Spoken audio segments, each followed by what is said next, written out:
Aš esu Edmundas Jakilaitis, žurnalistas, moderuosiu šios popietės diskusijas šioje auditorijoje. Iš tiesų gyvenam tokiam laikmetį, kai slaptos ar asmeninės informacijos beveik nelieka, kai visi net ir slapčiausi duomenys, jūsų slapčiausi planai ar tiesiog asmeninė informacija, bet kurią sekundę gali būti paviešinta arba populiariai tariant, nulykinta.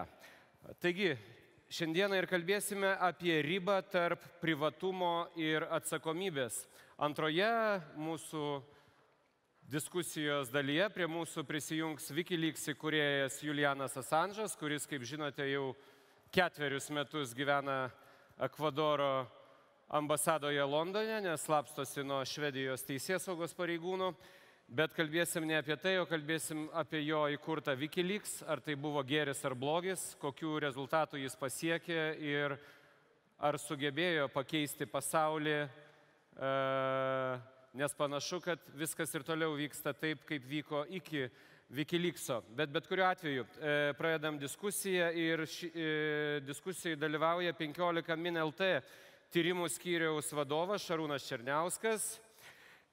Jis yra vienas iš pasaulinio tyriamosios žurnalistikos žurnalistų tinklo narių, kurie atskleidė ir vis dar atskleidinėja informaciją susijusią su kitu, antru turbūt pagal dydį nulykinimo skandalu, tai Panama Leaks. Taip pat su mumis publicistas, mąstytojas, scenaristas, VRP Hill & Knowlton Strategies kūrybos direktorius Aidas Puklevičius. Taip pat advokatas, atstovaujantis advokato kontorą AAA Law, tai Andrius Iškauskas. Ir Delfi verslo žurnalistė Ugnė Karaliūnaitė. Taigi gal pradėkim nuo jūsų, ponė Černiauskai. Papasakokit trumpai, kaip viskas prasidėjo, kaip užsikūrė tas garsusis Panama Leaks skandalas, kaip jūs atsiradote tame pasaulinėme žurnalistų tinkle, kokia buvo pradžia? Na, prieš maždaug metus žmogus iš kontoros Mossack Fonseca, iš Panamos, kreipėsi į Süddeutsche Zeitung, į Vokietijos leidinį, su pasiūlymu atnešti štai tokius duomenis. Šiek tiek arčiau mikrofoną. Ir tas žmogus, kurio tapatybė daugumai mūsų yra nežinoma, absoliučiai daugumai, jisai pasiūlė tuos duomenis ir pasakė, kokie tai duomenys gali būti. Jūs žinote tą žmogų? Ne, nežinau ir žinokit, džiaugiuosi, kad nežinau. Nes jeigu žinočiau, turbūt turėčiau problemų. Ir tas žmogus kreipėsi į Süddeutsche Zeitung, Vokietijos leidinys sutiko ir tą praktiškai iš karto suprato, kad vienas jisai tos visos informacijos nesuvirškins niekai. Dėl to buvo kreiptasi į ICIJ, į tarptautinę struktūrą, kuri jau turėjo patirties dirbant su pakankamai masyviais duomenų nuotekiais, turėjo infrastruktūrą ir buvo suburta daugiau negu 300 žurnalistų komanda iš viso pasaulio darbui su šitais duomenimis. O mane pakvietė OCCRP, tai yra Europinis tyriamosios žurnalistikos centras veikiantis Bosnijoje, su kurio bendradarbiauju keletą metų. Taigi, jūsų nuomonė, kaip tai keičia realybę, tai kas vyksta su Panama Leaks? Na, žinot, tikrai buvo daug tokių pasvarstymų, kad žiūrėkit, tai yra naudinga Rusijai.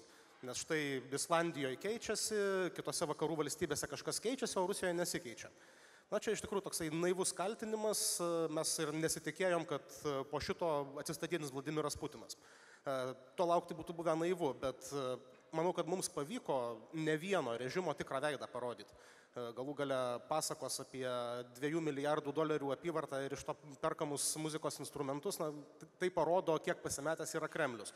O kad Rusijos žmonės nesugeba gauti tos informacijos tinkamai ir nesugeba tinkamai ją sureaguoti, tai dėja yra jau vidinės Rusijos problemos, kurių priežastis nemaža dalimi yra tas pats Putino režimas. O savaime aš manau, kad tai yra labai geras reiškinys ir tokių lykinimų tikiuosi, kad bus kuo daugiau. Su sąlyga, kad ta medžiaga, tie duomenys, kad jie bus apdorojami ir pateikiami atsakingai. Čia, jeigu kartais turit kokių nors duomenų, tai kreipkitės, anonimiškumą garantuoju. Apdorosit? Apdorosim.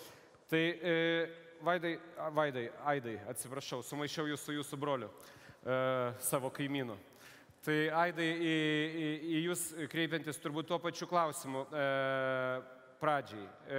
Kaip tai pakeitė apskritai, jei tai pakeitė pasaulį ir pakeitė visą supratimą apie žiniasklaidą ir žurnalistiką?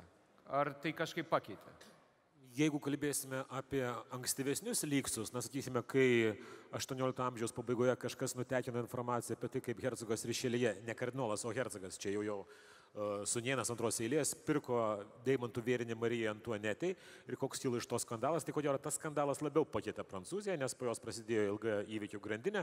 Ir aišku, nors mes žinome, kad revoliucija įvyko dėl to, kad valstybė buvo bankrutavus ir neturėjo ko mokėti, tačiau kiti galėtų sakyti, kad prasidėjo nuo deimantų vėrinio. Čia tikrai, manau, kažkokios revoliucijos iš to neįvyks, nei vienoje šalyje, apie kuriuose reziduoja šito skandalo herojai. Tačiau tai, vėlgi, kaip ir sakė Šarūnas, ir man galbūt ir ne šiandien sakė, bet ir anksčiau rašęs, kad tokie dalykai nesidaro per vieną kartą ir vienas toksai skandalas padeda atnaujinti diskusiją apie tax havens, visus tas mokesčių užutekius, kitas paskatina kalbėti apie tai, kiek savo įmonių perkelimas kartais yra tai daromas visiškai legitimiais tikslais, o kiek kartais yra daromas tam, kad norėtum nuslėpti mokesčius, nuslėpti informaciją apie save ir panašiai. Ir taip pat jis paskatino vėlgi diskusiją atnaujinti apie tai, kokia atsakomybė krenta žurnalistams. Nes lygintojas tai lygintojas, jis tai nulygino ir perdavė. O jie po to turi svarstyti, tyrinėti, nagrinėti, kurią skelbti, kas yra aktualu, o kas tikrai neaktualu, ir tai yra susijęs su visiškai žmogumi, kurio asmenybė ir neturėtų dominti visuomenės. Žodžiu, klausimų daug ir aš manau, kad mes dar daug laiko juos atsakinėsime, nes atsakinėjame juos jau velniai žino kiek metų, tobulindami įstatymus, tobulindami teisėsaugos bendradarbiavimą su žurnalistais ir svarstydami, kada nugali privatumo noras, o kada nugali saugumo troškimas. Šarūnai, dar truputėlį keletą dalykų, grinai technologinių. Paaiškinkit, prašau, kaip vyksta tas 300 žurnalistų visame pasaulyje bendradarbiavimas? Kokiu pavydalu jūs tarpusavį bendradarbiaujat?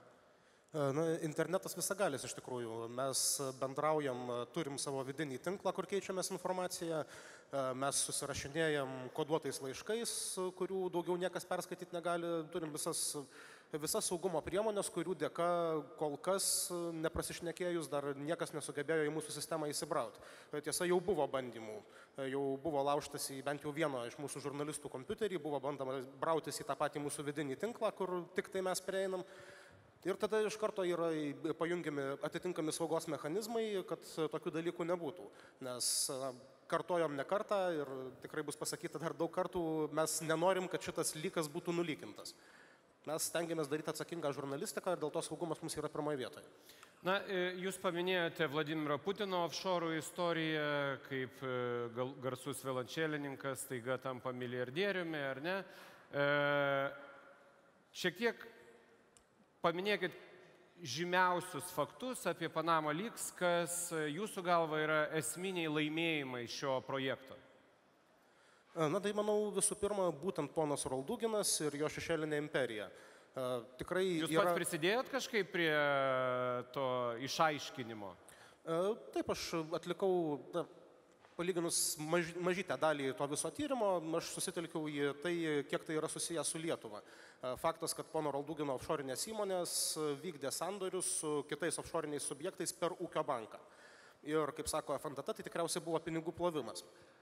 Šitą epizodą aš asmeniškai nagrinėjau ir buvo, iš tikrųjų įdomu žiūrėti. Dabar beje išlindo netgi naujos detalės šitos istorijos, kad kai kurie iš subjektų, su kuriais, sakykime, verslą darė pono Roldugino įmonės, yra tiesiogiai susiję su Magnitskio afera. Tai yra didžiausia turbūt kada nors paviešinta vagystė Rusijos istorijoje, daugiau negu $200 milijonų, tai paimta ir pavogta iš tos pačios Rusijos. Ir, tai, sakyčiau, yra turbūt reikšmingiausias dalykas. Na, o grįžtant prie kitų, kuo Panama Leaks nuoširdžiai didžiuojasi? Aš asmeniškai tikrai džiaugiuosi, kad papildomos informacijos, pavyzdžiui, buvo surasta apie Azerbaidžano režimą. Beje, labai pasigendu apskritai politinės diskusijos, būtent tarptautiniam politiniam lygmenį, kas yra Azerbaidžanas. Nes Azerbaidžanas yra valdomas visiškai korumpuoto režimo, ką dar kartą parodė Panama Papers. Tai yra režimas, kuris apvaginėja savo valstybę, naudodamasis kartais sudėtingomis, kartais paprastomis priedangos schemomis. Tai yra režimas, kuris persekioja žurnalistus, kurie tai viešina. Geriausias pavyzdys yra Khadidža Ismailova, OCCIP žurnalistė, kuri buvo nuteista 7 metams kalėjime, pavyzdžiui, už piktnaudžiavimą valdžia. Piktnaudžiavimas valdžia tai yra rašymas apie tai, kad Alijevų šeiminėlė yra supuvusi ir korumpuota. Bet tarptautinė arena kažkodėl tai nesivelia į šitas diskusijas, jie mažai kalba apie Rusijos reikalus, dar mažiau kalba apie Azerbaidžano reikalus. Na, turbūt Azerbaidžano nafta yra paklausus dalykas, bet vis dėlto aš norėčiau, kad apie tai pasaulio politikai kalbėtų daugiau. Bet šitų temų vis dar yra vengiama ir tai yra vienas iš tų blokų, kurie stabdo didesnės permainas. Na ir apskritai jūsų nuomonė, ar tai sukelia ilgalaikės pasiekmes, tarkime, apie naudojimasi mažo apmokestinimo teritorijų paslaugomis? Ar tai kažkaip keičia būsimus sprendimus, tai kas įvyko su Panama Papers? Na, aš manau, kad tikrai neverta puoselėti iliuzijų, kad dabar bus mažiau pinigų offshore'uose. Tikrai taip nebus, tiesiog žmonės, kurie nori ten išvedinėti pinigus, teisėtai ar nelabai, jie imsis papildomų atsargumo priemonių, jie turbūt nesikreips į Mossack Fonseca, jie kreipsis į kitus, o tie kiti šitos rinkos dalyviai, jie leis papildomus pinigus, kad jų duomenys būtų labiau apsaugoti. Tai didelių iliuzijų, kad būtent šitam segmente kažkas smarkiai pasikeis, aš neturiu. Bet kita vertus, šitas duomenų nutekėjimas, jisai vis dėlto daugeliui galingųjų parodė, kad jūs nesat nepažeidžiami. Ir tai gali pasikartot. Bus daugiau saugumo, bet bus ir daugiau būdų apeiti. Tai manau, kad tai suveiks vis tiek bent jau kažkiek kaip prevencinė priemonė. O tai yra geras rezultatas. Pone Iškauskai, prieš diskusiją jūs sakėte, kad planuojate užimti velnio advokato vaidmenį. Suprantu, kad jums kelia daug teisinių klausimų. Visa tai, kas vyksta su slaptos ar komercinės informacijos viešinimu ir to teisėtumu. Tikrai, bet pirmiausia, man tai kelia daug moralinių klausimų. Ir ruoždamas šiai diskusijai, aš maščiau, kokią man poziciją užimti, kurioje barikadų pusėje būti, šviesos pusėje ar tamsos pusėje, kas yra šviesos pusė, kas yra tamsos pusė. Ir, kaip žinote, advokatas gali užimti bet kurią pusę, juk ar ne? Tai va, bet iš tikrųjų tai daugiau yra vedama to, kad aš pats kaip žmogus neturiu vienareikšmių atsakymų, ar informacijos paviešinimas yra visada gerai, ar yra kažkokių trūkumų to informacijos paviešinimo. Viešumo apologetai sako, kad jie prieš paviešindami tikrina informaciją, kad jie paviešina tik tą informaciją, kurią būtina paviešinti ir kuri turi kažkokį visuomeninę reikšmę. Tai ką tik ir kalbėjo Šarūnas, ar ne? Būtent taip, apie tai. Jeigu tai yra daroma sąžiningai, kruopščiai ir gerai, žinoma, tada grėsmės mūsų kiekvieno asmeniniams interesams yra mažiau. Man atrodo, kad jau vien dėl tokio dokumentų kiekio to kokybiškai padaryti darosi jau nebeįmanoma. Čia turite omeny turbūt pirmiausia Wikileaks, kuris yra visiškai skirtingas atvejis nuo Panama Papers. Žinokit, ne taip jau ir skirtingas privatumo atveju. Ir viename ir kitame dokumentų komplekte, pavadinkime juos taip, yra duomenų apie daug asmenų, kurie galbūt nėra nieko nusikaltę. Gal jie šalia stovėjo, gal jie, tarpininkavo, padėjo, bet nepadarė jokio nusikaltimo. Ir tai yra didelė rizika, kad vien dėl noro atskleisti viešųjų asmenų, sakykime, amoralius ar net neteisėtus veiksmus, neetiškus veiksmus, nukenčia ir kiti žmonės. Na, ponia Karaliūnaite, jūsų nuomonė, taip pat galės Šarūnas irgi pratęsti jūsų nuomonę. Ar duomenų nutekinimas savaime realizuoja visuomenės teisę į informaciją, ar čia yra dar kažkokių daugiau sudedamųjų dalių, kada tai jau yra realizuojama visuomenės teisė į informaciją? Tai aš manau, kad tokiu atveju, kai yra kažkokių duomenų nutekinimas, būtent ir tampa labai svarbus žurnalisto vaidmuo, dėl to mūsų diskusija yra apie atsakomybę. Ir advokatas irgi labai gerai paminėjo, kad tuose dokumentuose yra labai daug visokių duomenų ir čia jau nuo žurnalisto požiūrio, žurnalisto atsakingumo priklauso, kaip tais duomenimis bus ar nebus pasinaudojama. Nes iš tiesų žurnalistai, mes portalas Delfi, sulaukiam labai daug skambučių, sulaukiam elektroninių laiškų su įvairia informacija. Ir ką aš asmeniškai pirmiausia darau, aš nelendu analizuoti, kokia ta informacija, aš pirmiausia paklausiu savęs, o kodėl ta informacija atsidūrė mano rankose. Būtent Panama Papers šiek tiek ir yra kritikuojami tuo, kad nėra aišku šaltinis. Buvo pateikta žurnalistam 11,5 milijono dokumentų iš Mossack Fonseca teisinės bendrovės, bet mes nežinome, ar tai yra visi įmonės dokumentai. Galbūt yra dalis, galbūt jų yra 17 milijonų, galbūt yra dar daugiau, galbūt tas šaltinis nuslėpia tam tikrus dokumentus. Tai aš manau, kad labai daug kyla klausimų ir dėl tų pačių lyksų. Ar jūsų nuomonė tam, kad skelbti informaciją reikia būtinai reikia būtinai sužinoti šaltinį, ar vis dėlto įsitikinti, ar informacija yra tikra ir po to ją analizuoti? Kaip Jūs manot? Jūs sakot, kad Aš savo pirmiausia užduodu klausimą, kodėl šita informacija pas mane pateko, nes tikrai iš darbo praktikos galiu pasakyti, kad žiniasklaida, taip pat kaip teismai, kartais, kadangi aš rašau apie verslą, tai žiniasklaida ir teismai tiesiog yra tam tikrų verslininkų įmonių kartais naudojami kaip įrankis. Todėl labai svarbu išsiaiškinti patikimumą to šaltinio ir motyvus, kodėl tavo rankose yra tie dokumentai ir informacija. Taip, kad mes neįlystumėm į tokią žurnalistinio cecho diskusiją netyčia, tai galėsit, ponia Šarūnai, tuoj pat atsakyti. Aš tik tai savo praktikos galiu pasakyti, kad man asmeniškai nebūtina žinoti šaltinį ir net nebūtina žinoti interesą. Man asmeniškai būtina žinoti, ar ta informacija yra tikra ir ar tai yra svarbu visuomeniai žinoti. Jeigu aš žinau ir interesą, man tai yra taip papildoma informacija, bet esminis momentas turbūt yra, ar ta informacija yra tikra ir ar ji yra svarbi.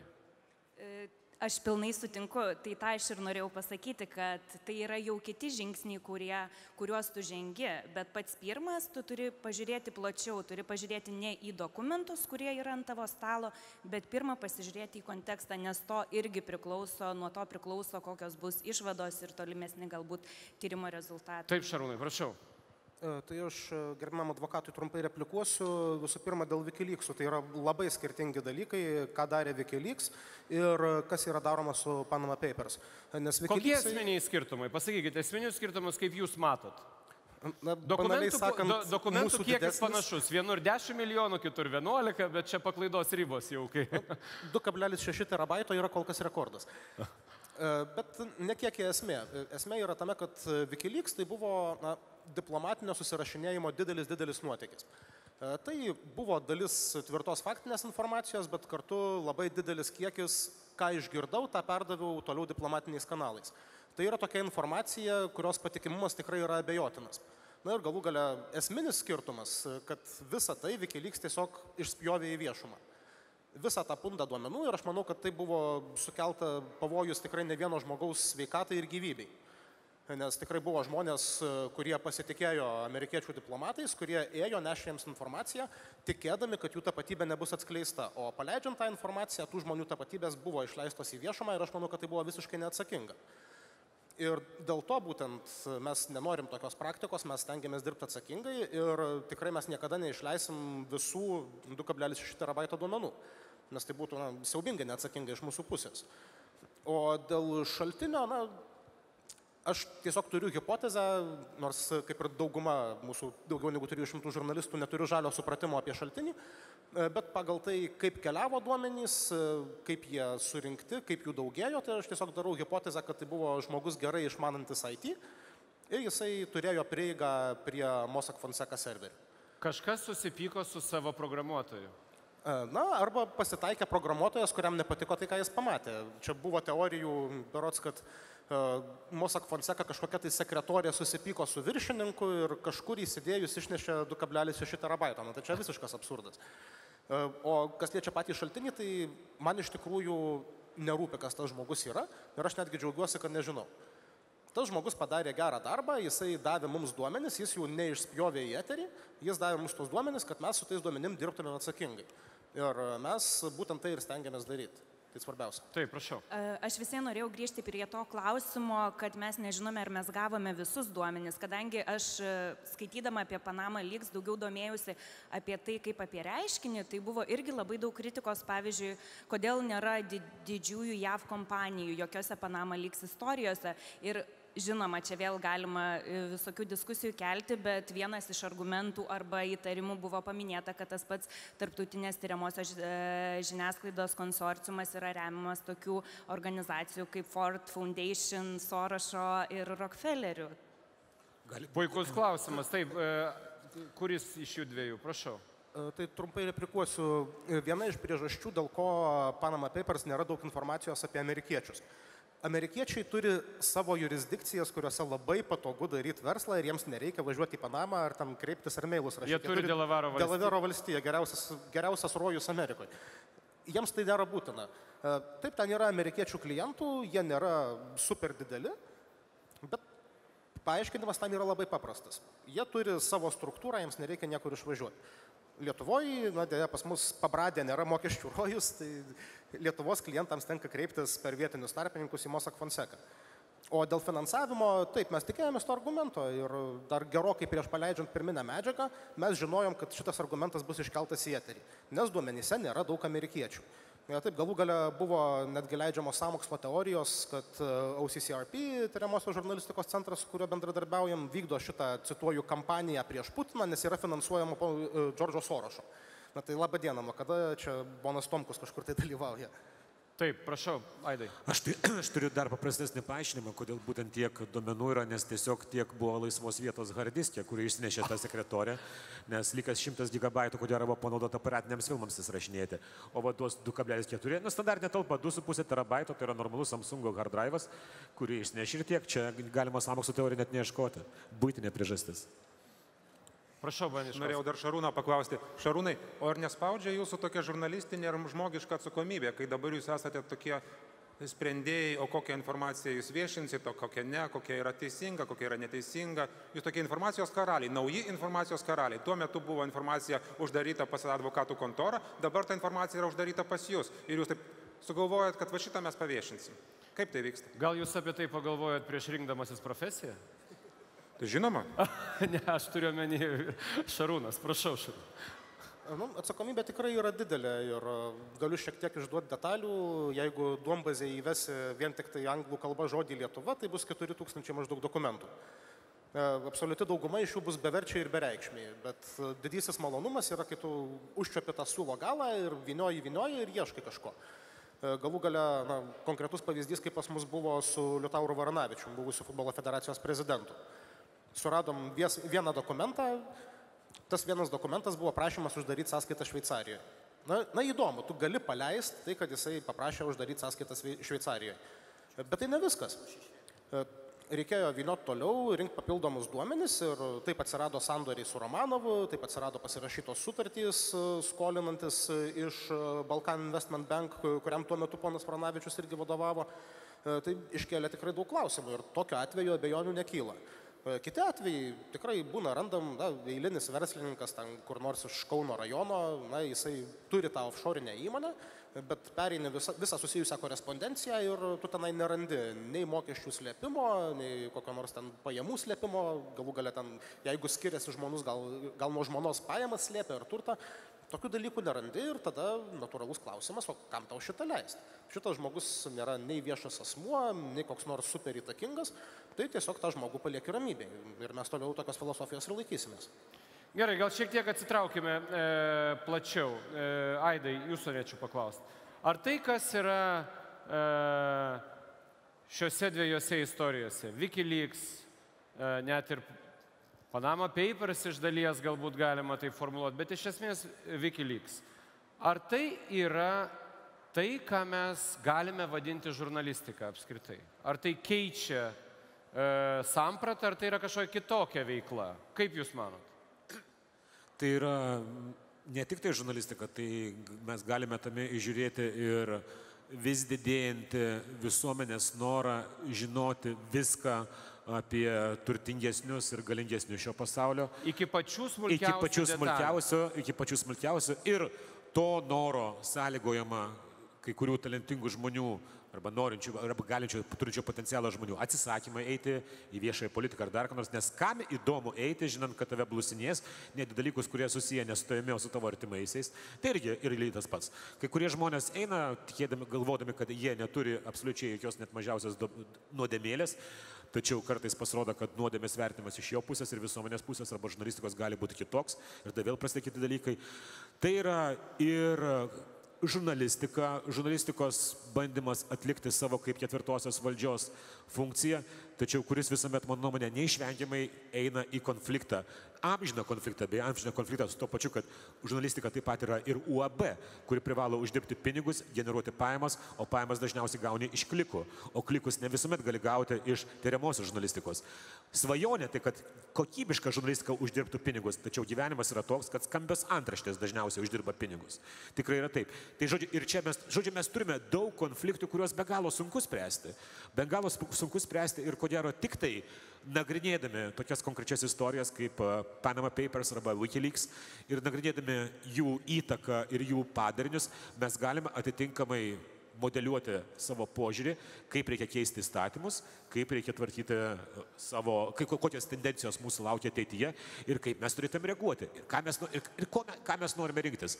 Pavyzdžiui, kai žmonės pradeda diskutuoti su jais dėl savo privatumo ir sako, ar tu nebijai, kad Google'as viską žino, ką tu įvedai į paieškos langelį. Aš sakau, neįvedinėk į paieškos langelį vaikų pornografiją. Ir tu būsi ramus. Tai tas pats kaip į VMI nuėjus langelį paieškos, neįvedinėk, kaip man nuslėpti mokesčius. Jeigu tu neturi problemų ir tu dalykus, kurie nenori pasakoti kitiems, pasilieki tik pačiam savo, tu neturėsi problemų su savo privatumu. Kitas dalykas, jeigu tu visur palieki savo skaitmeninį pėdsaką tokį, kokį tu nenorėtum, kad matytų kiti. Dar grįžtant prie žurnalistikos, ponia Karaliūnaitė, jūsų nuomonė, kaip šios istorijos keičia apskritai sampratą apie tai, kas yra žurnalistika ir koks yra žurnalisto vaidmuo? Mūsų daugiau negu 50 žurnalistų praėjusią savaitę turėjo JAF ambasados tyriamosios žurnalistikos mokymus ir ten buvo labai gerai pasakyta frazė, kad jeigu anksčiau geras žurnalistas turėjo turėti sparčias kojas, tai dabar turi turėti geležinį užpakalį, nes turi labai daug sėdėti ir dabar viskas yra susijęs su duomenų analize. Lygiai taip pat Panama Paper atvejis arba Wikileaksų, tai rodo, kad galbūt kartais yra svarbu net nebe šaltinių turėjimas, o mokėjimas analizuoti duomenų, nes tų duomenų yra labai daug aplinkui, mes prie jų visi turim prieimą, dauguma ne prie visų, bet tikrai yra prie tų, kur galime prieiti ir galime išrasti tam tikrų dalykų, bet žurnalistika taip ir keičiasi, kad reikia kuo daugiau analitinio mąstymo ir jeigu anksčiau galbūt žiniasklaidoje ir į žurnalistiką eidavo humanitarinį išsilavinimą turintys žmonės, tai dabar reikia daugiau tikriausiai tiksliukų. Čia taip pat kaip antras analogija pateikus, kad 90% žvalgybose surinkami duomenų yra iš viešai prieinamos medžiagos. Tik reikia mokėti juos gretinti, žiūrėti tendencijas ir statyti vieną šalia kito. Ir tai gal 10%, kurie iš slaptos Siginto ir Huminto. Šarūnai, jūsų nuomonė, kaip tai keičia apskritai suvokimą ir jūsų paties suvokimą gal apie žurnalistiką ir apskritai pačią žurnalistiką? Na, žinot, mano meilė su tyriamąja žurnalistika prieš maždaug 5 metus prasidėjo, kai nuvažiavau irgi į mokymus Rygoje, galvojau, kad esu geras žurnalistas, tada susitikau su žmonėmis iš OCCRP, kurie būtent dirbo jau prie tokių dalykų kaip tas pats Azerbaidžano režimas, Telija Sodera ir Azerbaidžano korupcijos atvejais ir daugelis kitų. Ir tada supratau, kad ne velnio aš negeras žurnalistas. Aš užaugęs noriu būti kaip jie. Ir dabar, aišku, yra malonu matyti, kad Panama, kad tie visi nutekėję duomenys yra tam tikrą prasme seksi, kad tai yra dabar madinga, bet savaime aš manau, kad tai yra labai geras reiškinys, nes duomenų žurnalistika tai yra, mano manimui, tvirtesnis dalykas, toks rimtesnis atsparos taškas negu kalbų žurnalistika. Tas pasakė vieną, anas pasakė kitą. Gerai pasakė, bet vis dėlto duomenys yra ta vieta, kur vyksta tikrasis veiksmas. Dar vienas skirtumas tarp Panamos ir Wikileaks. Wikileaks buvo, ką girdžiu, tą perduodu. O Panama Papers tai yra realūs faktiniai duomenys, tai yra realūs sandoriai, realūs pinigai, realių žmonių. Tai yra labai didelis skirtumas.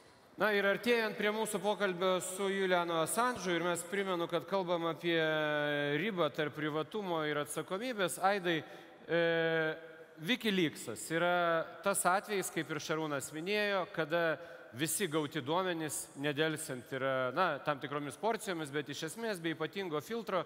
Pradžioj buvo bandoma filtruoti, tam buvo pasitelktas britų leidinys The Guardian, bet po to nutarta visą tą informaciją leisti į viešą erdvę.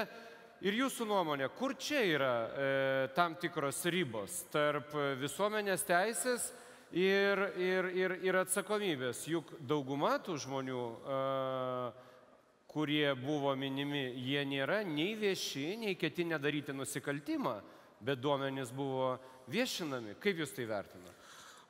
Pirmas dalykas, kuris verčia tai vertinti visiškai kitaip negu Panama Papers, tai yra, kad žinomas yra visos asmenybės dalyvavosi šitame projekte ir visų jų ir visose jose tu galėjai žiūrėti dalykų, kurie ne tik leidžia įtarti, bet leidžia nustatyti labai aiškę asmeninę vendetą prieš Jungtinės Amerikos valstijas.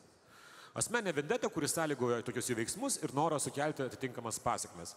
Ir mes galime, aišku, kažkur įžiūrėti vos įžiūrimą idealistinį norą, kad pasaulis pasikeistų, taptų atviresnis, tačiau daug aiškiau galima įžiūrėti norą, kad pridaryti amerikiečiams problemų. Kokie ženklai tai rodo jūsų Tai yra visų pirma ir pobūdis tos informacijos, kuri buvo atrinkta ir nulykinta. Tai yra ir abiejų, sakykime, tai yra visų pagrindinių šitos istorijos herojų ir biografijos ir ankstesnės jų pažiūros.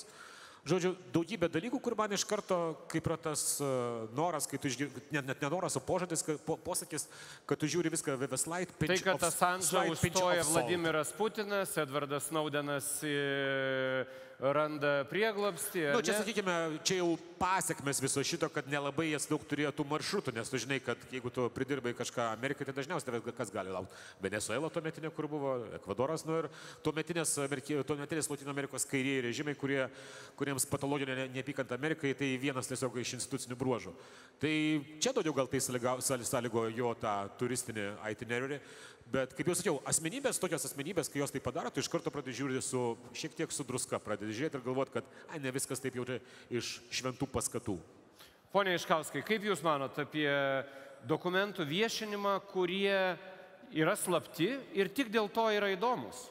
Jie nėra įdomus dėl kitų priežasčių. Tenai neatskleidžiami nusikaltimai, tenai nėra kažkokių korupcijos įrodymų. Tie dokumentai, didžioji dauguma Wikileaks paskleistų dokumentų yra tarnybinis susirašinėjimas, ar ne? Tarnybinis susirašinėjimas tarp dažniausiai Jungtinių valstijų pareigūnų. Ir tame susirašinėjime yra tai, ko visuomenė neturėtų žinoti, nes tai yra tarnybinis susirašinėjimas, bet ten nusikaltimų irgi nėra, bet jie yra visi vieši. Kaip jūs tai vertinate? Matot, kalbant apie Wikileaks ir netgi konkrečiau apie pono Edvardo Snowdeno paviešintą informaciją apie tai, kaip veikia kai kurios Jungtinių valstijų agentūros, tai aišku, tai pirmiausia yra informacija apie tų agentūrų darbą. Ir pagrindinė turbūt žinia visoje masėje informacijos buvo, kad sekami beveik visi žmonės. Tai yra pagrindinė žinia ir tai turbūt gali būti pateisinimas. Aišku, mes galim diskutuoti, ar gali valdžia sekti visus savo žmonės. Matot, yra kita medalio pusė, su kuria aš susiduriu labai dažnai savo kasdieniniai praktikoje. Žmonėms nusispjaut ant jų privatumą. Žmonės parduoda savo privatumą ir savo asmeninę informaciją labai pigiai, o kartais atiduoda nemokamai. Atiduoda ir ne valstybėje atiduoda, o atiduoda pirmiausia didžiosioms informacinių technologijų kompanijoms, tokioms kaip Google, kaip Facebook. Privatumas, asmeninio gyvenimo neliečiamumas yra labai menka vertybė.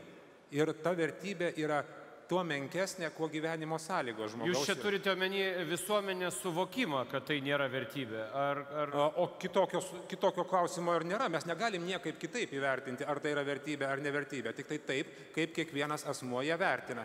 Ir žmogui labai lengva įteikti, kad saugumas, tavo fizinis saugumas, yra daug svarbiau negu tavo privatumas. Paprastas klausimas, kurį galima užduoti. Tai kągi tu turi slėpti, jeigu tu tai bijai, kad mes tavęs klausysimės telefonu. Jeigu tu neturi ką slėpti, tai mesgi tai darom tik tai tam, kad neteitų teroristas ir tavęs nesusprogdintų.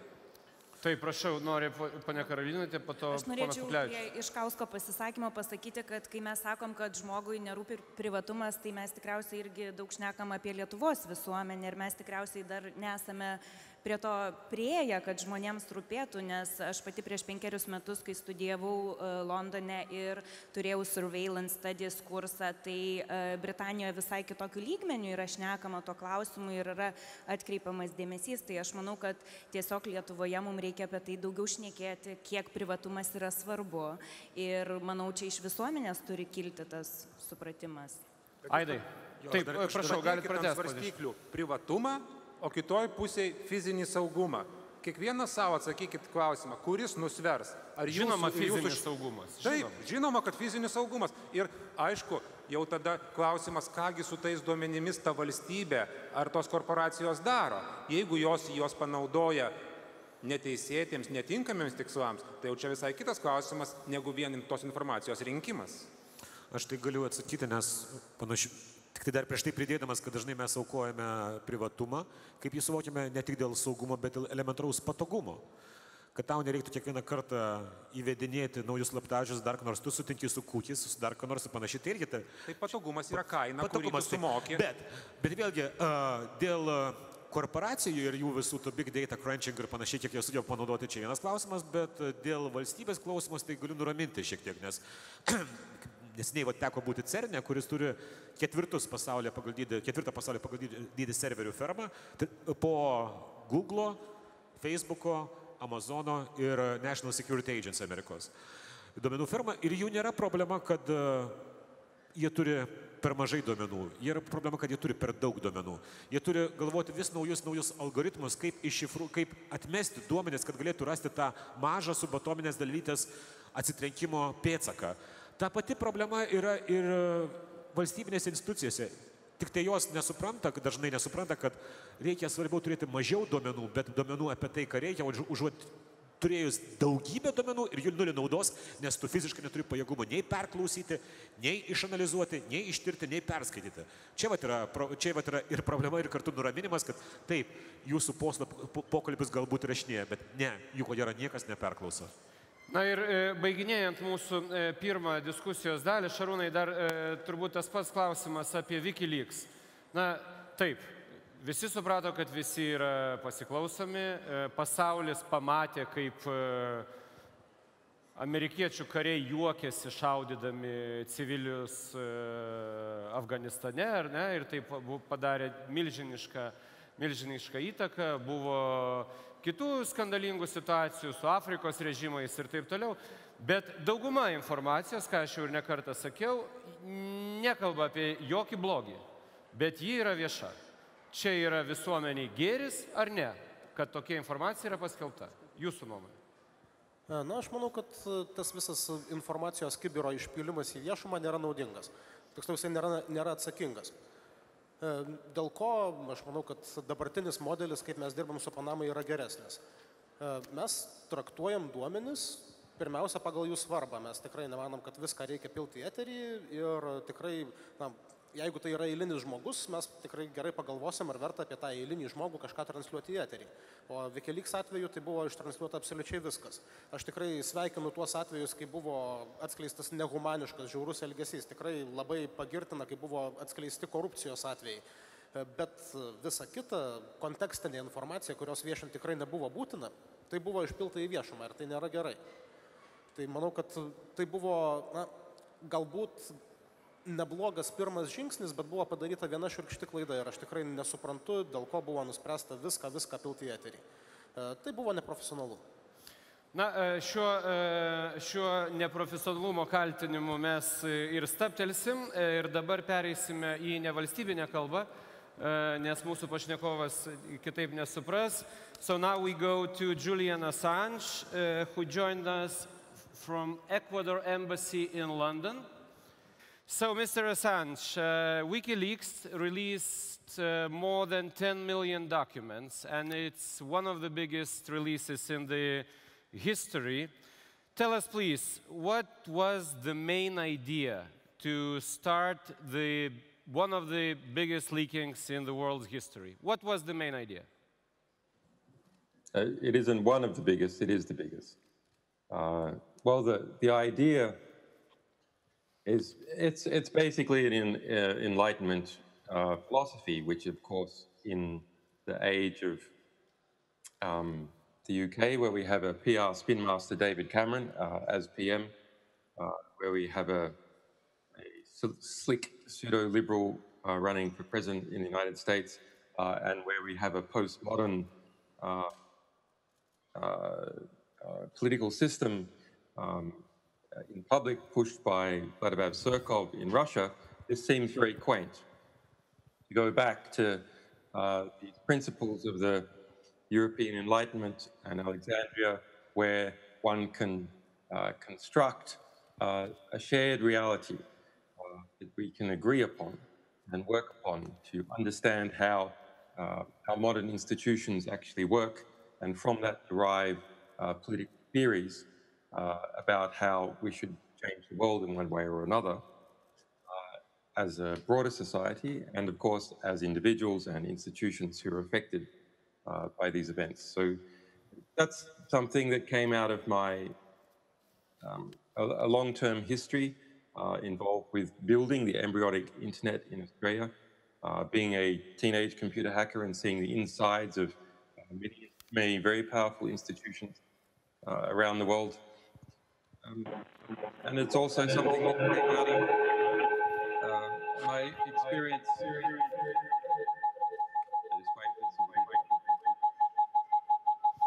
We still have some technical problems. We're okay now.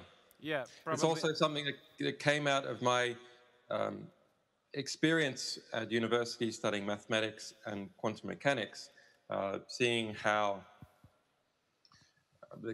a cascade of change occurs when you change a small input variable, and trying to understand how that cascade of effect derives. So when looking at political systems and social systems, how can you make a large change with a small input?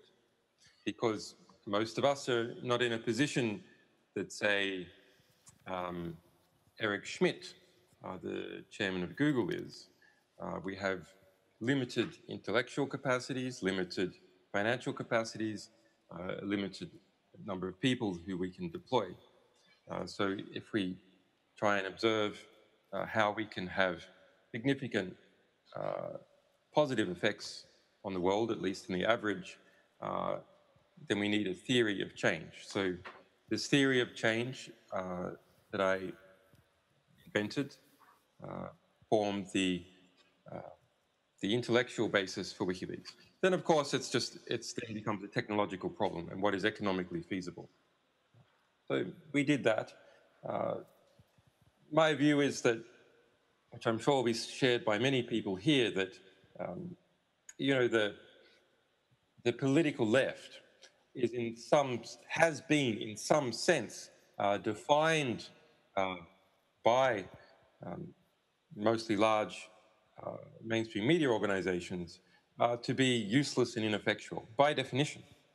That has become the definition of those people who wish to change the status quo, the existing power structures, to something that is better. When they do something that is useless, they are defined to be the political left. But through different mechanisms, we can instead act in a constructive way as opposed to a way that just critiques things. So yes, all the news media talks about WikiLeaks creating scandals and leading to resignations and sometimes to revolutions and changes of government.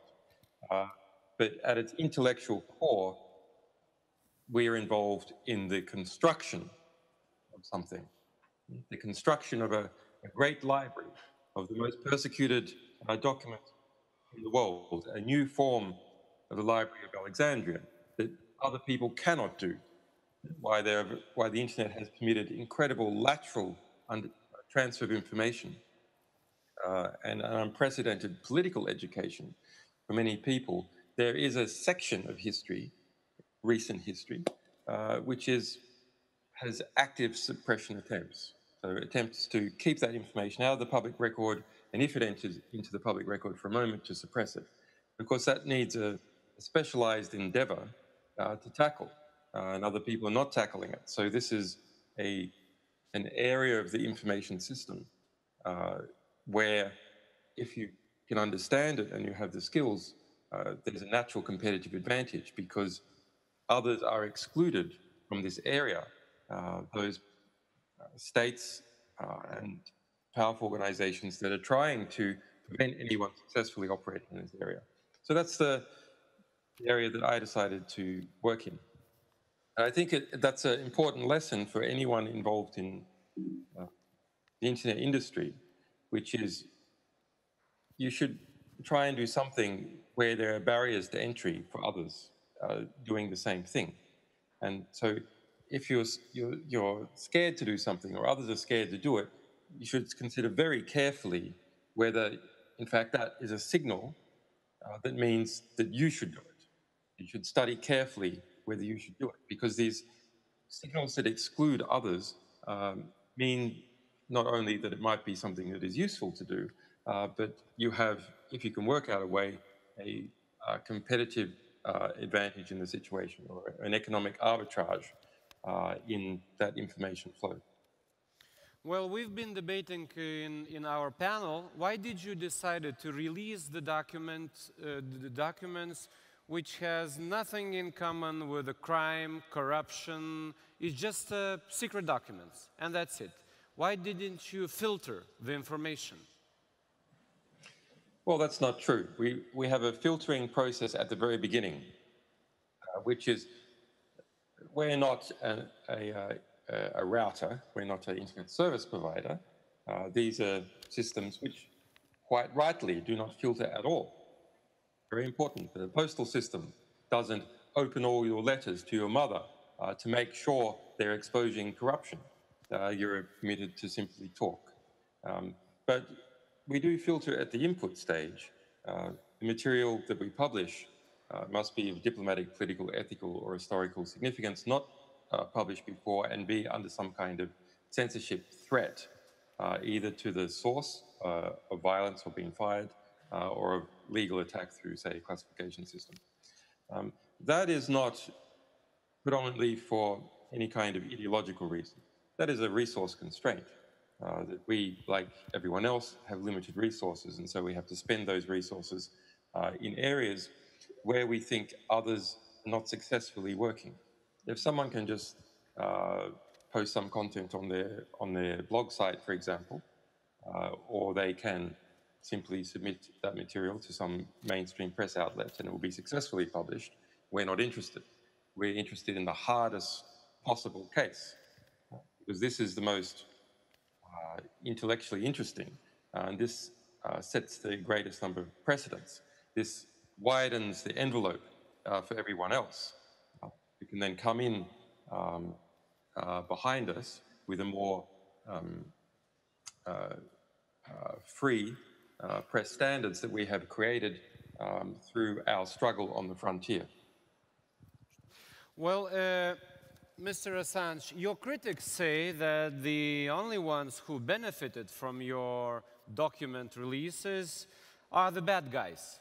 Putin in Russia, Arab extremists, terrorists. Now they know more, so they are thankful to you. Do you agree with that? Well, they would say that, wouldn't they? You know, the great thing about WikiLeaks is that we have a perfect record. Almost 10 years now, more than 10 million documents, and not a single error in the attribution of those documents. That's better than any other medium to large media outfit. We have a perfect record. Of course, it is possible that one day we will make a mistake. We're only human.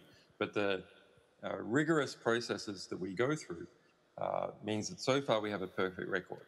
And that's very important because when you're engaged in publishing material that embarrasses major power factions, whether it's banking factions or military factions or intelligence factions, of course they try and make a counterattack. And the first counterattack is always attempts to go to the content itself, to say, well, that's not actually true, or that's, there's documents either side of that give a different perspective. That's not been successful in our case. We have fought several years to establish that perfect record and reputation of no attack on the credibility of what we publish succeeding. Similarly, no censorship attack has ever succeeded in WikiLeaks. We have won every single court case where we've had an ability to actually go to court. There's been some cases where the United States government right now, for example, has a pending prosecution against me and other WikiLeaks staff for espionage, computer terrorism, etc. But we're not able to effectively engage in the legal system because they've gone to court repeatedly to say it's a pending prosecution, and the hundreds of thousands of pages in that prosecution, not even a single sentence can be released. So it's hard for us to actually bring up a court case. But of all the court cases that we have had, we have won in a number of different jurisdictions in the United States, in Iceland, in relation to the censorship blockade of us by Visa and MasterCard. We beat those major organizations. Well, Mr. Assange, did you achieve what you wanted? I mean, America is still doing the things that you don't like. The world didn't change after WikiLeaks. Did you achieve what you wanted? Have I? Well, of course not. I don't think anyone has, anyone with any imagination has achieved what they wanted, because they may have a quite sweeping goals, and WikiLeaks is like that. It won't be until journalists are no longer persecuted that everyone successfully is able to execute their right to communicate with one another, to enter into history and not be a victim of it. What do I mean by that? To be able to contribute to the historical record that then forms the intellectual record that is worked on to construct our society and civilization. Until people are free to do that, I have not achieved what I have set out to achieve. Of course, that goal, in some sense, we might say, is an unrealizable goal, but we can get closer and closer to it, and in fact have been doing that. Now, have things also gone on the other way as well? We have had major victories. WikiLeaks documents are in more than 3,000 academic papers in several hundred court cases, have secured the freedom and liberty of many people.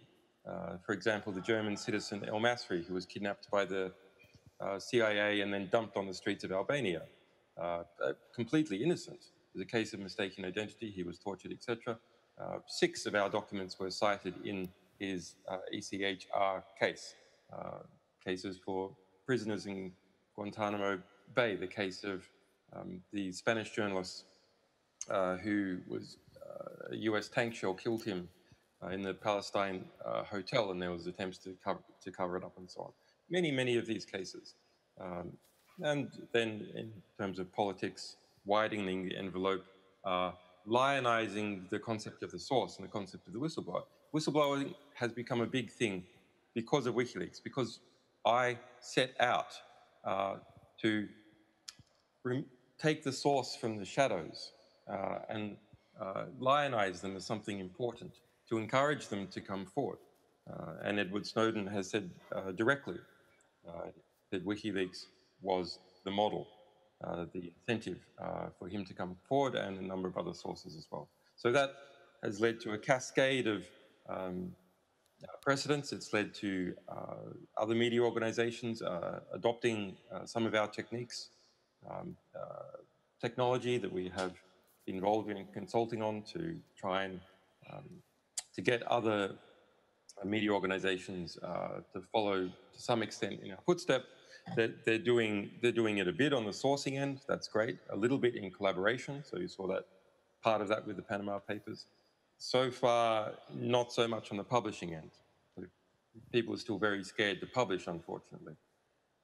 Well, you've mentioned the source. Do you personally know your sources?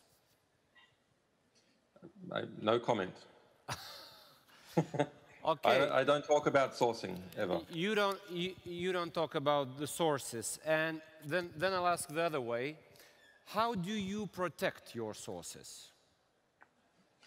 That's a very important question. Well, we have a wide variety of cryptographic techniques to protect our sources and our communications with our sources. We are recognized as the world experts in doing that.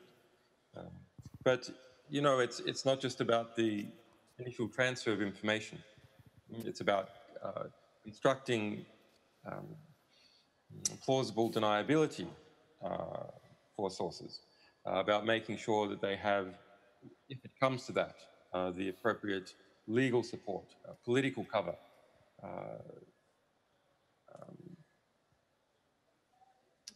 that material that we publish it doesn't have any signatures of computer forensics that could in some way lead back to the source. Sometimes that can be quite involved, depending on the nature of the threats of the source, the nature of the material. And unfortunately, very few people in the world understand how to protect sources at the technical, legal, and political level. Very, very few. And it is one of the reasons for that is, you know, the knowledge that WikiLeaks has of how to do that, for example. Some of that we have been able to pass on to others, but much of it we can't pass on to others because to, if you like, reveal what our methods are, all our methods in protecting sources would make it harder to protect them. Well, we have a question from our panel, and let me introduce Aidas Puklevičius, famous Lithuanian author, and he wants to ask you a question, please. Just one question related to current events.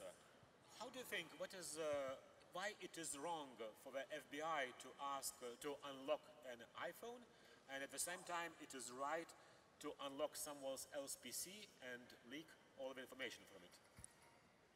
Well, that's a great question. Please. It's a very interesting question. On the FBI, well, you have to understand that I'm somewhat partisan on this issue. The FBI filed a 113-page document against us in US federal court late March, saying that the US government must keep all the pending prosecution against WikiLeaks and the various actions that the informers they're paying and so on, they must keep it all a secret. And that the reason for that is that the US judiciary must, quote, show appropriate deference to the executive in matters of national security, unquote. So this is a complete violation between the separation of powers. And unfortunately, the US judges have bought into that. Okay. On the Apple case, you know, as someone who fights to protect sources, as someone who's fought against surveillance by the National Security Agency for more than 20 years, of course, I want to see Apple succeed. And to a degree, they have. They're coming, but other cases are coming back around.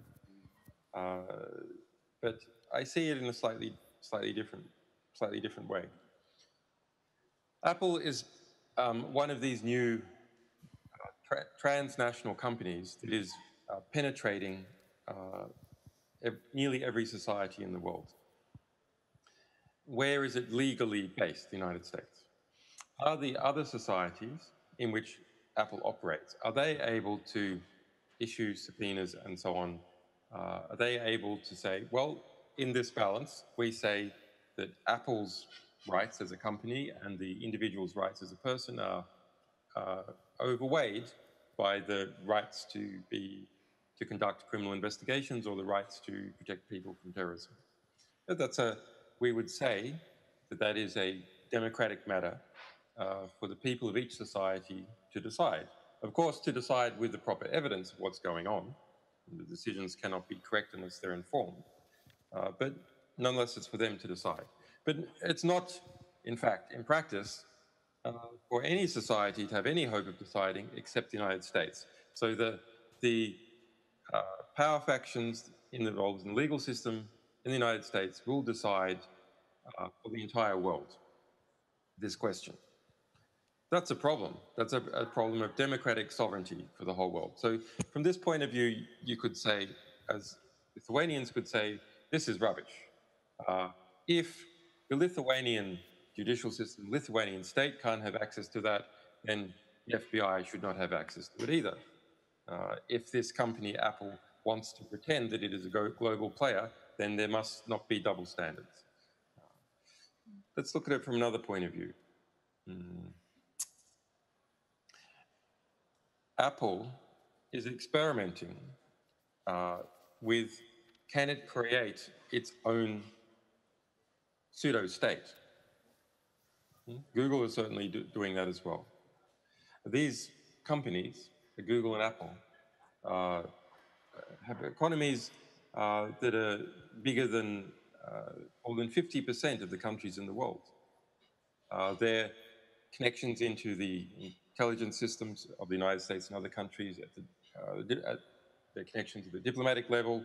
Google is in bed with Hillary, for example, and no doubt several of the key positions in her new cabinet when she becomes president will be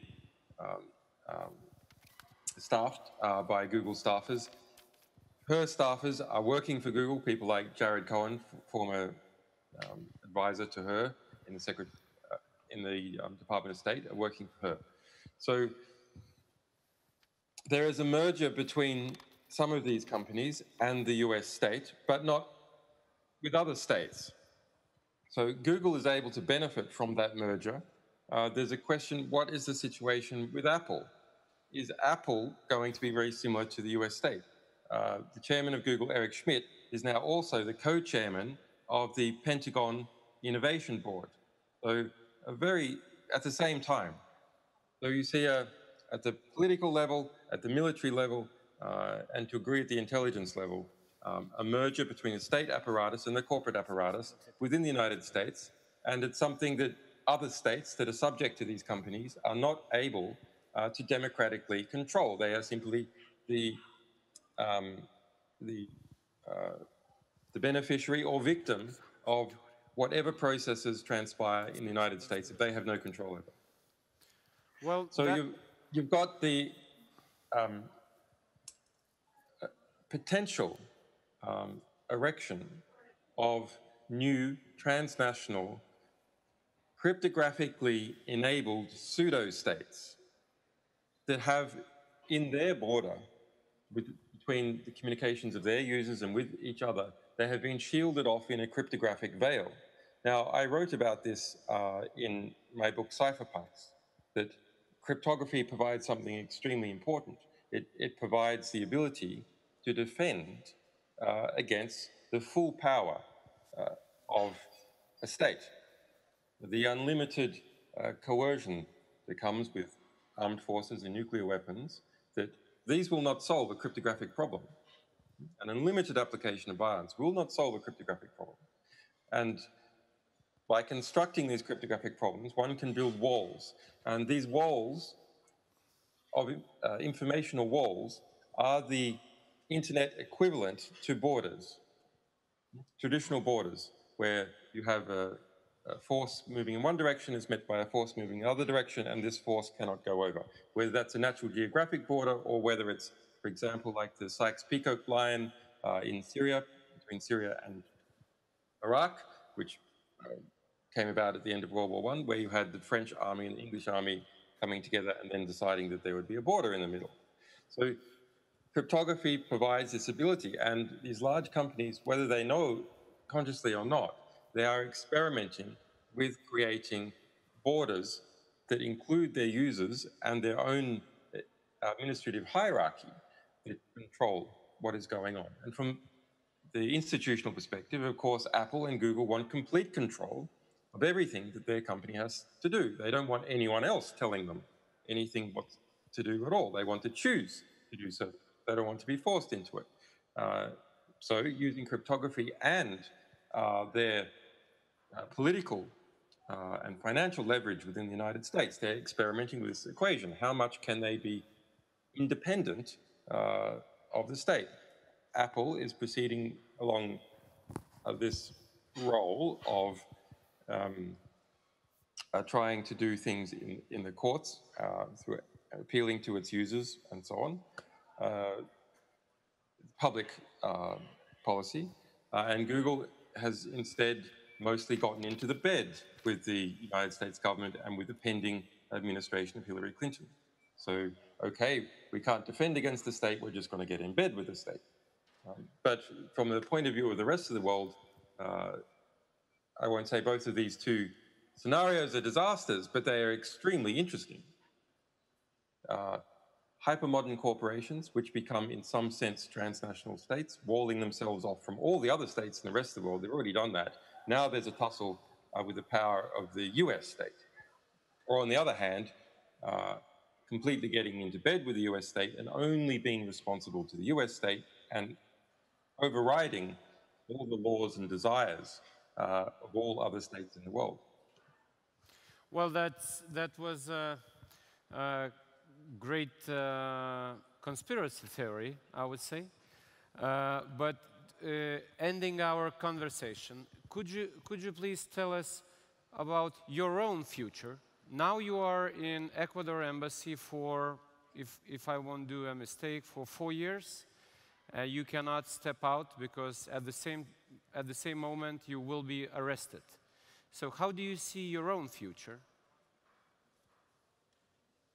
Well, I'm not particularly concerned about it. No, it's just because it gets boring. It's not that I'm inhuman. It's you know, it gets boring. And in this sort of situation, of course, I have been detained without charge in this country illegally for 5.5 years. Coming up to 4 of those years inside the embassy. The United Nations has formally found, after 16 months of litigation, that it is unlawful and I'm subject to cruel and unusual punishment by the United Kingdom and by Sweden. So it is obviously outrageous. I think it should be a concern to everyone what is happening in the US case as well.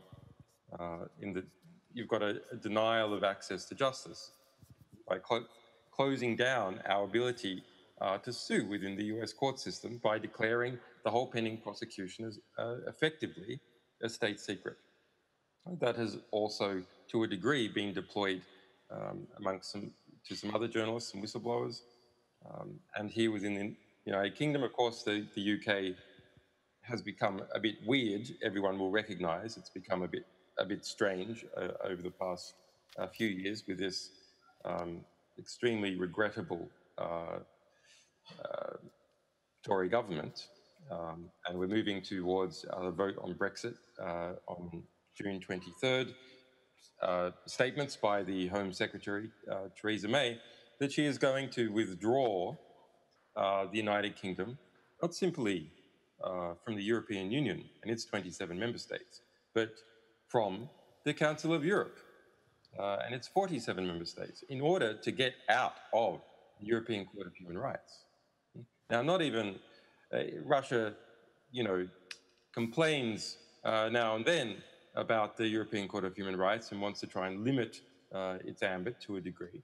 But you don't have Vladimir Putin saying we are going to withdraw from the Council of Europe and the European Court of Human Rights. And that's what this Tory government in the United Kingdom is doing. This Tory government has a policy of scrapping the UK Human Rights Act, of attempting to withdraw from the European Court of Human Rights, which would mean withdrawal from the Council of Europe. So, Mr. Julian Assange, thank you. When you're at this level, politically and geopolitically, sadly, national courts just fall into line. Now, to be fair, the Supreme Court here and in Sweden is divided. Judges there have gone my way, 2 in the Supreme Court here 1 out of 4 in the Supreme Court in Sweden, and we have ongoing cases. So it's not like everyone is 100% susceptible to these political and geopolitical pressures. But so far, the slight majority is susceptible, but we have to see now that there's a firm UN decision, which is the peak body to consider whether detention is legal or illegal. And the European Court of Human Rights sees the UN Working Group on Arbitrary Detention as a peer court. It must recognize its decisions. And of course, we have to see how they translate into the United Kingdom, which is physically holding me. Mr. Assange, thank you very much indeed. It was a pleasure to meet you in our conference. And ladies and gentlemen, please give a round of applause to Mr. Assange.